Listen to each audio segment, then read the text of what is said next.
As long as Geno Smith is their quarterback, I'm going to have a hard time sweating the Seattle Seahawks.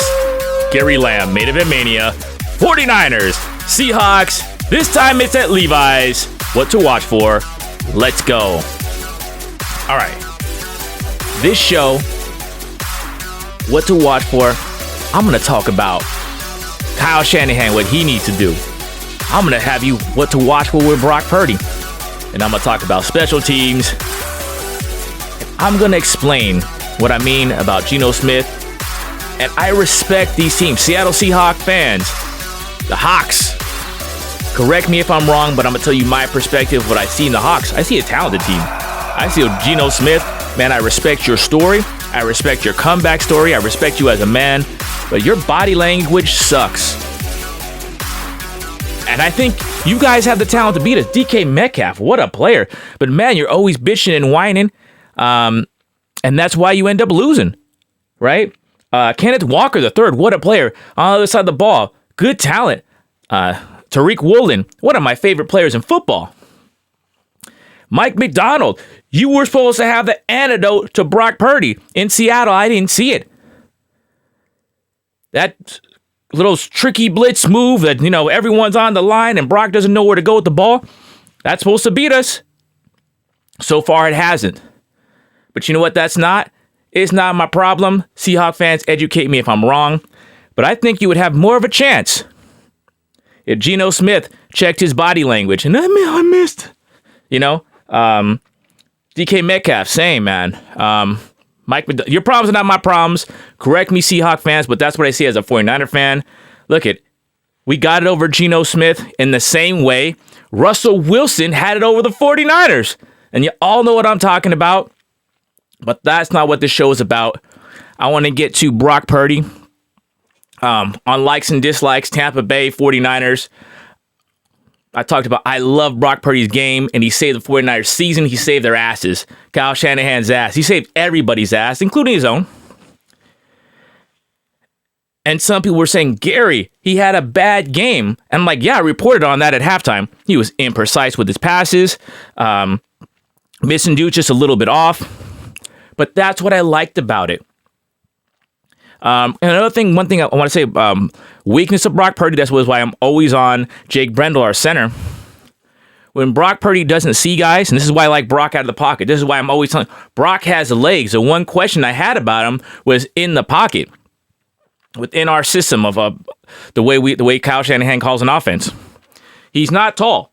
So if Jake Brendel is getting pushed back, Brock can't see if these guys are wide open, especially if it's not their first read.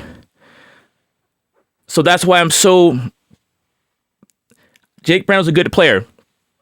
He fits the 49ers like the outside zone run, where when they run outside, Jake, the center, can get out there. You guys like Garendo or Mostert in the pass, or CMC. That's what he does great. Great in the run game. That's great. But, if the 49ers are transitioning to a kind of a drop back passing team with Brock, if you spend $60 million on a quarterback, you better make sure that guy can, pass in the pocket, right? Absolutely. You need to find that out. But maybe Feliciano's the answer. So, what to watch for with Brock Purdy. This guy's got all the game. It's what to listen for and what to close your ears of, Brock. What we already saw. You can have a bad game and come through in the end. You are showing you are clutch. But you got to stay in striking distance. And the way to do that, don't turn the ball over. Don't run around when you don't have to. Run when you need to. Last game, imperfect game. To me, that was a great game. And what I'm watching for you in the future is to keep that up. Live to see another down. Don't run around like a clown. But on third down, yeah, you got to make a move. Use your legs when you have to. Man, you really got to work on this deal, because what to watch for. Hey, it's been raining in the Bay. There might be a wet ball. Maybe some of the reasons why there was some problems getting that ball out of your hand in Tampa Bay. Maybe the moisture from the humidity got you. I don't know what it is. But too many times Brock is doing this. The ball's coming loose. Because, I don't know. But you got to fix it out. Watch for this. Brock has to learn how to handle that ball a little bit better. There are some, I'm not going to say it all the time. Hey, if a guy's coming from behind a big sack, man, he holds the ball. But so many times that ball, that someone's coming right, Colton McKivitz, just whatever it is, the right side, someone's coming, hitting you there, or you're doing this and dropping the ball. You got to keep that ball security, Brock. Don't listen to pushing the ball down the field. Don't listen to, what people tell you need to be. Just be yourself. Be a game manager. And the first thing you need to be as a game manager, as a champion, don't turn the ball over. When Brock does not turn the ball over himself, 49ers are 16-0 in the regular season.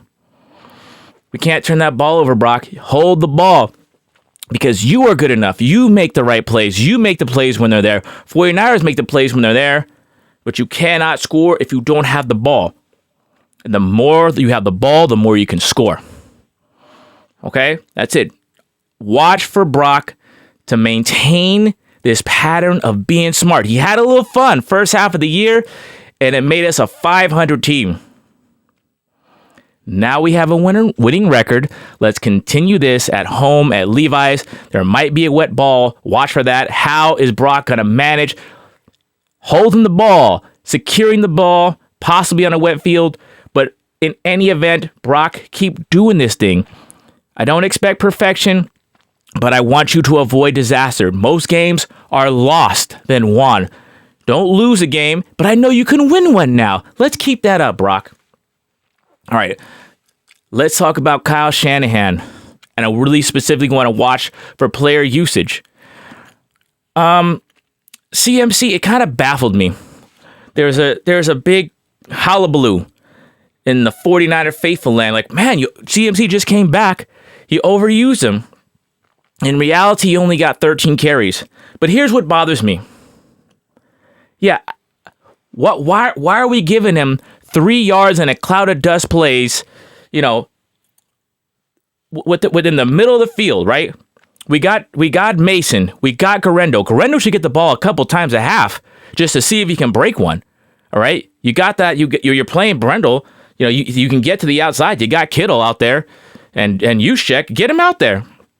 Give Mason some of these tough runs. But there's a feeling you overused CMC, Kyle. But then in the red zone when you most need him, he wasn't on the field. What the hell was that, man? If you're going to overuse him, use him when you damn need him. That's the 49ers problem. We missed 3 field goals, but we kicked 5. Why? Why are we kicking field goals? You got one of the best damn red zone players in the fucking NFL, and he's not on the field in the fucking red zone. What are you doing out there when you're overusing the rest of the game? He only averaged 3.5 yards a carry. CMC looks fine. If you're going to overuse him, then fucking keep him in the game in the red zone, you dumbass, and on third down. There should be no fucking third and longs or third and manageables where CMC is not on the field, and he definitely needs to be on the field in the red zone. And yeah, he helps Brock Purdy with those, like, hey, you're not, if you got a young kid who wants to throw deep, yeah, you want to see CMC out there because it's gonna help Brock be more confident in the checkdowns, okay? And damn it, in the red zone, if you must fucking play him in the fucking red zone, man. What the fuck are you doing? That's their fucking whole problem the whole year. We can't score in the fucking red zone. What the fuck are you thinking, Kyle? Seriously, bro. This shit, what the fuck, man? Why was he ever off the field in the fucking red zone when he's on the field when the fucking 3-yard cloud of dust plays when you got fucking Mason and Garendo 220 pounds apiece? What the fuck, man? Okay. Special teams. We're going to have to just suck it up on special teams because we got young guys like Darrell Luter Jr. in the coverage team who just need to learn how to play. We were playing backups. We were playing young guys. If we're going to want to play young guys, they're going to make mistakes. All right? Cowing, I don't love it, but what's the answer? It's definitely not Trent Taylor. I don't want to hear that anymore because he fumbles too and he's slow. If we really need it, we're going to turn to Debo. But on coverage, we got to just suck it up, baby, and get better. Gary Lamm, Main Event Mania. God bless you. Keep it real. Keep it clean. Bang, bang, on it, gang.